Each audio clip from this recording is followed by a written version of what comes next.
Chapurla, Jacques Dupin. L'éclat, l'enfance des calcaires après l'orage. L'éclat d'une récitation de Pierre au sommet des labours. Quand se dessine et saigne et commence de battre comme altercation et fugue sous les tempes le réticulaire espace attisé. Recrachant l'air monstrueux, il marche, il compte. L'écart approprié, le débours de son pas détruit. Évadé de la trame retorse des poisons et des sangles, il marche, il compte à voix basse les arbres, les barreaux détruits, à voix basse, déchirés. Délivré de sa rixe avec le soleil sur des terres actives, simplement, il va. Comme tout surcroît de force va à la multitude, au torrent. Dessous sont des souterrains étayés depuis des millénaires par un tel récit, son battement, et qu'un rire d'enfant secouru écroule, le mien crécelle entre les racines et frémissements de bruyère. Il marche, il suit les progrès de la foudre dans les gerces de bourrelier. Comment se battre nu-pied contre ce qui tonne et tourne autour des tempes et bourdonne sans signification et scintille, et que l'espace emporte dans sa fraîche suffocation. Les grands châtaigniers fendus se reposent un instant, lumineux, de leur dramaturgie noueuse, des prouesses déchiquetées de leurs feuilles, ancrées sur l'abrupte, enracinés, eux, dans la tempête de l'aride. Ils montent.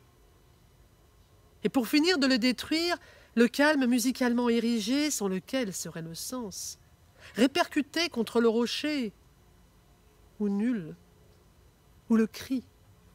Sa tête éparpillée sous la hache, le retour des remous de l'air. Du chaotique point de l'aube, ensemble nous cessons de glisser, et le ciel se découvre, et craquent les coutures du temps dans les branches du châtaignier. Qu'il aille, qu'il casse le soleil pour empirer les chemins de sa tête et redresser la grille. Le solaire écartèlement de sa marâtre morte.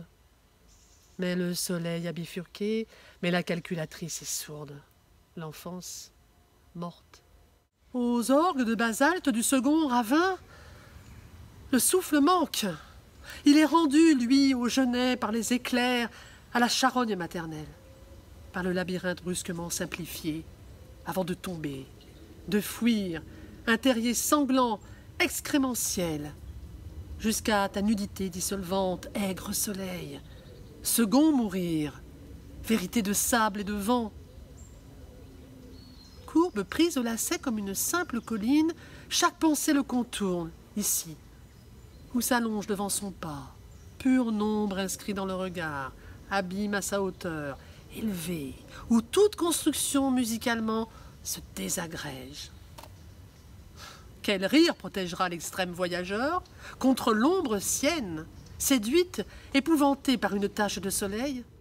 Il s'écarte et revient vers elle, abîme, femme ligneuse d'une terre âpre, plaie débridée à sa naissance, plaie sans bord, gisement où se tordent les chevaux de l'écriture du soleil, et son halètement, une lime dans le thorax.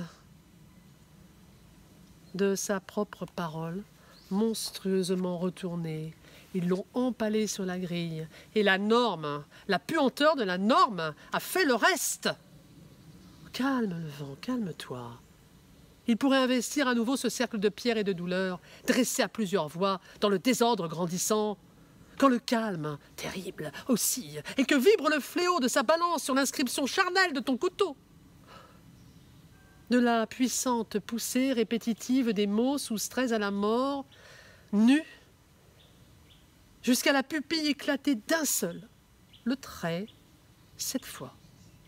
Le corps, battu, traversé, s'inscrit selon tel rayon de spirale, avec de la terre sur le vide et du sang contre le mur.